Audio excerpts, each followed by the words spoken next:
Right now at 6, how a healthcare worker crossing the street to join the picket line quickly went from nurse to patient. Just glad that I'm able to get up at all and talk. Plus, growing frustration after a local business, broken into multiple times, is hit again.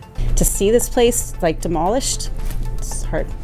Then, why a Vancouver veteran and volunteer who helps refugees come to the U.S. legally says Trump's executive order has left so many stranded. Delay in this process may be catastrophic for some people.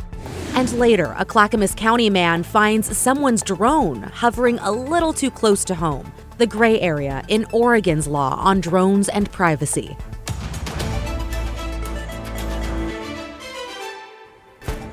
Thanks for joining us. I'm David Molko. And I'm Christine Pitawanich. We begin here at 6 with a Providence nurse who was hit by a car while making her way to the picket line. Celine Stevens is live at Providence, Portland. Celine, this is probably the last thing she expected. How is she doing? David, definitely, and luckily she's mostly okay and she is recovering now. I'm actually standing at the intersection where this all happened at 47th Avenue and Gleason Street. She was just crossing the road within the crosswalk when a car turned right into her on Wednesday morning. And I was crossing the street to join the picket line. I made it about halfway through the crosswalk and was hit very suddenly. On Wednesday, around 11:30 in the morning, Katie Brannon was hit by a car on her way to join her colleagues at the Providence-Portland picket line. She was crossing at 47th Avenue and Gleason Street when police say a driver turning east onto Northeast Gleason hit Brannon. Next thing I knew, I was on the ground, and I was very fortunate to have a lot of healthcare workers right across the street who all ran over to help me. One of her coworkers, Carrie Gill, saw Brannon on the ground after the accident. I looked over and there were nurse bystanders first on the scene administering care to somebody who was down. Immediately people stepped up and kind of were ushering cars off to the side, calling medical emergency services. It was all taken care of very, very quickly, thankfully. Brannon did not feel comfortable showing her face on camera, where she also sustained injury.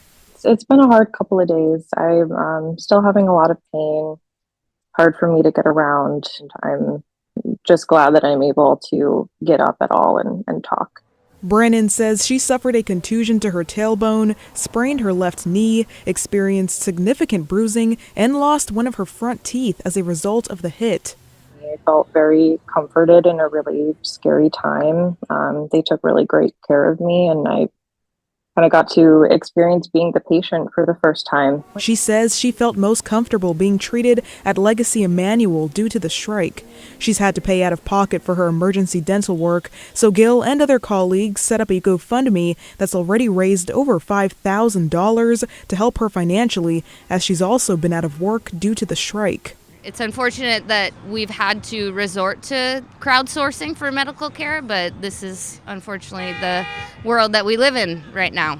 Brannon says when she feels better, she plans to get right back out there to continue striking. I would love to join my coworkers back on the picket line. I'm very proud of what we've done so far. They're all doing an amazing job, and I hope we're able to get a resolution soon. Police say that driver did stay on scene, and it appears that he just did not see her in the crosswalk. The Oregon Nurses Association says in addition to members donating to the GoFundMe, they've also sent Brannon flowers, and she says that she's even received a gift card from them to help out with groceries. Providence says they're wishing Brannon for a full and swift recovery, and that her manager has actually reached out to her directly to give her their full support. Back to you. Just glad she's going to be okay. Celine Stevens in Northeast Portland. Thanks, Celine. Now to tonight's other headlines. In Southern California, an Oregon couple has now been charged with impersonating firefighters. Dustin and Jennifer Neal were detained last week after investigators say they tried to get into an evacuation zone in Malibu, complete with radios and CAL FIRE gear. The two allegedly also had a fire truck bought at auction with the name of a fake fire department. A judge let Jennifer out of jail but denied Dustin's release and set his bail at $30,000. Both are due back in court next month. A Multnomah County jury has convicted a man who stole a tow truck from a driver who tried to stop him and was left clinging for his life. 38-year-old Eric Streitzel was found guilty of multiple charges, including assault, theft, and reckless endangerment. Now, during the 2023 incident, Streitzel was caught on camera jumping into the truck while the owner then climbed onto the back. That's him there. Video shows Streitzel eventually crashing the truck into a semi on the freeway. The owner was not seriously hurt and testified in court. Streitzel drove onto the freeway, of course, with the owner clinging on there. The jury acquitted him of 2 other charges of robbery and kidnapping. In Multnomah County, the Joint Office of Homeless Services is in talks to fund more shelter beds at the Bybee Lakes Hope Center in North Portland. At the same time, a shelter in the old Greyhound station in Old Town is closing. That shelter, which was meant to be temporary, will shut down in March. The goal is to add 100 more beds at Bybee Lakes by the spring. That's a slight increase in total county beds after the Old Town shelter closes. And Washington County is once again activating its severe weather shelters due to frigid overnight temperatures in the forecast. The Beaverton Community Center and the Blanton Street building in Aloha opened at 2 this afternoon. Both will stay open for 24 hours. There are more than 400 beds available for families and people of all ages, along with hot meals. Officials add no one will be turned away. Matt?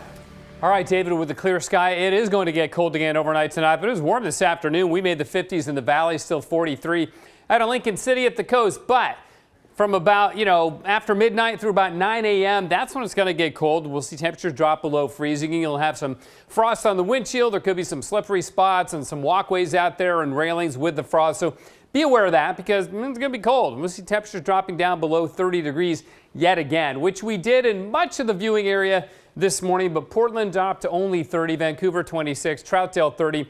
Tomorrow morning will be colder because we'll be clearer. We had clouds moving over last night, and there's some slightly colder air rolling into the valleys now. And again, this morning, 28 at Tillamook, 27 in Hood River and the Dalles, but we'll see low 20s out in the gorge tomorrow morning. In Portland right now, though, it's just a beautiful Friday evening. Still 47 degrees. Temperature, though, will drop dramatically and rapidly with this clear sky and the dry air that we have in place. So cold mornings right on through Wednesday, frosty windshields and walkways, and that cold east wind picks up tomorrow. Guys? You know what? So much sun, and I am not complaining. Thank you, Matt. You bet.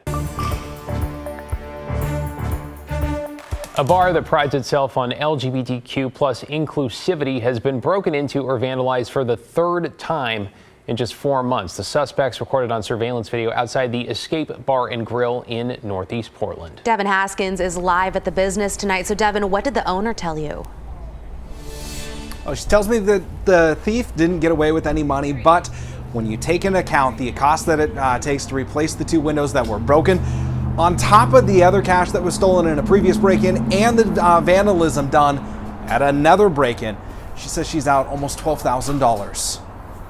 More than a decade ago, Jennifer Davis and her wife opened Escape Bar and Grill, a popular LGBTQ plus spot along Northeast Sandy. But we've been a staple in our community, in our neighborhood for 13 years now. I'm not a nuisance. But what hurts Davis the most is when the business she's poured so much into gets vandalized. And that's what happened early Friday morning when she says this man broke 2 windows to get inside. Went around the bar, they went into the cash registers. Luckily, we don't have any funds, just kept in the drawers. Security camera video from a neighborhood mini-mart next door shows a white box truck back into a space out front around 12:30 in the morning. A moment later, the driver of the truck uses a tool to push the store's security cameras up and out of the way, then grabs a crowbar and walks to the Escape Bar. Davis says when she walked in after the alarm went off, the inside of her bar was ruined. It hurts. Makes me just like tears balling up all the time to see this place like demolished. It's hard. Since October, she says her bar has been broken into or vandalized 3 different times. The last time was in November when her outdoor seating area was set on fire. It happens to the bars all around me, and it's just when do we get hit? It's a frustration many business owners are currently dealing with. On Friday, speaking at a press conference about the recent arrest of 2 people involved in a larger crime ring of business break-ins, Multnomah County District Attorney Nathan Vasquez says his office won't stand for it anymore. Going forward, this is a new era. We're going to be out actively seeking this, working on these, coming after these individuals because we want to create a different environment here in Portland, an environment that says it's healthy and safe for businesses to thrive. It is not healthy and safe for criminals to act with impunity. So I asked the Portland police at that same press conference if this case is in any way related to that larger crime ring. They said they didn't know, but one that they would take a look at. In the meantime, Jennifer Davis says she's going to take her bar here and do some major upgrades in the security side of things, hoping that this doesn't happen again. Back to you. So frustrating. None of our business owners deserve any of that. Devin Haskins reporting. Thank you, Devin. The future is now uncertain for thousands of refugees who have already been vetted and approved to come to the United States. John Adams spoke with a local veteran and volunteer. John, it sounds like President Trump's executive order suspending what is known as the Refugee Resettlement Program is already having a big impact. David, that's exactly right. There are over 1,600 Afghans who are currently going through the process of immigrating to the United States. Now that process has been suspended by the Trump administration, which is frustrating to a man I spoke with, currently working to help an Afghan family that fled to Turkey after the war immigrate here to the States. Alex Waller is a United States Army veteran who was deployed to Afghanistan in 2017.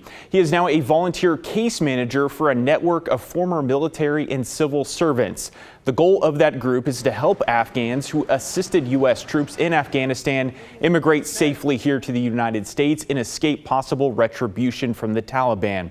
Waller says it's difficult to explain to families that have sometimes spent years going through the immigration process that program has suddenly halted. Republicans have said the pause is due to questions about the vetting process, but Waller told us those who work to bring these families to the States believe the process is the gold standard. Waller says this change in policy could put many in danger. And so you have a lot of people that are hiding in Afghanistan and in other countries that fear for their lives, and rightfully so. And Waller told us the family he was working with in Turkey is now in limbo. They don't know what their next move is going to be now that refugee program has paused. Christine? Yeah, difficult spot to be in. John Adams reporting for us. Thank you, John.